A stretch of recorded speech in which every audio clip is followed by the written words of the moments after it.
buy it. Brought it home, drank it, loved it, couldn't find any more.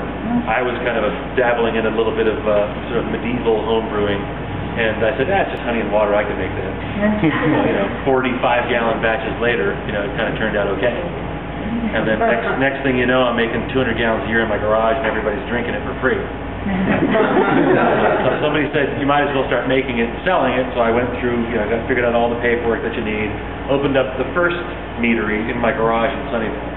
So commercially licensed to do the whole thing in 2 little 30-gallon tubs, and then from there basically it went 5 years kind of in just experimental mode, and then in 2001 we went full scale in a 1,200 square foot building. Outgrew that, went into a 2,500 square foot building, and now we're in this one, which is 4,000 square feet. So it's been growing slowly but surely every year. And the biggest problem, of course, is marketing, right? Who the hell knows what mead is, right? And you got to teach everybody. It's wine made from honey. Well, what kind of grapes are in it? Made from honey, right? And then you have, just dozens and dozens of different styles of mead that you can make that are purely based on the varietal of honey, right?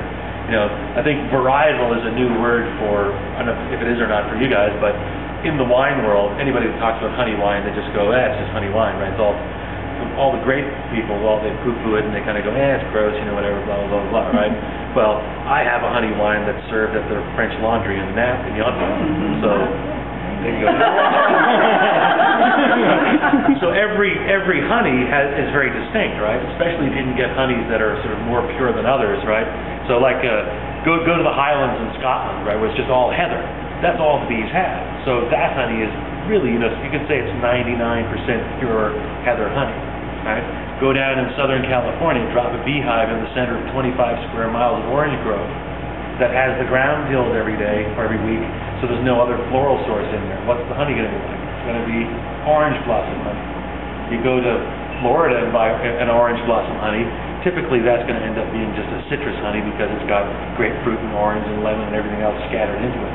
In California, it's probably the only place where you can find, places that are large enough to basically have just a single source orange blossom honey. Right. So I don't know if you know the Beekmans, right? So I buy all their orange blossom honey from them, right? That comes out of this one particular orchard, right? Or orange grove, because I found out that was probably the best orange blossom honey in the country. Right. So star thistle, wildflowers, obviously just going to be wildflower, whatever is seasonal at that particular time.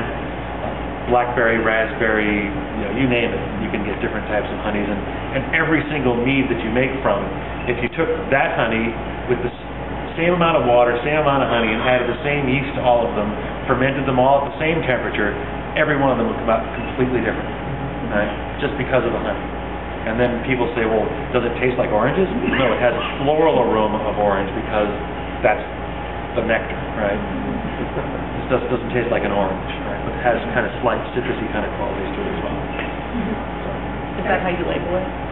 The Malia, yeah. We have one product that's made from that, and it's kind of a premium top-end kind of in our product line. And that's simply because we can't get enough of that particular honey. So you make a small batch, maybe 150 gallons or 300 gallons. Like last year we made 300 gallons because we got 4 barrels of honey. The year before we only got 1 barrel, so we only made about 125 gallons of honey. And what I've noticed is that the less honey you get out of a particular hive in an area, inside an orange grove, the better quality that particular honey, right? Because the bees are working overtime to get as much out of those flowers as they can. I'm like, what the heck is going on? So I picked it up, put it on the counter, and I'm kind of peering through it, and I see something floating, like dead center in the middle of this thing, right? And I'm like, well, okay.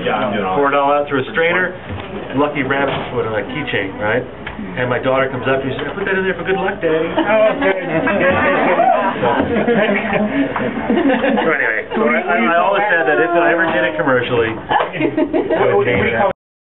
I mean, white jasmine honey. It's about 3% of the residual sugar remaining in it, so it's going to be closer to like a dessert wine.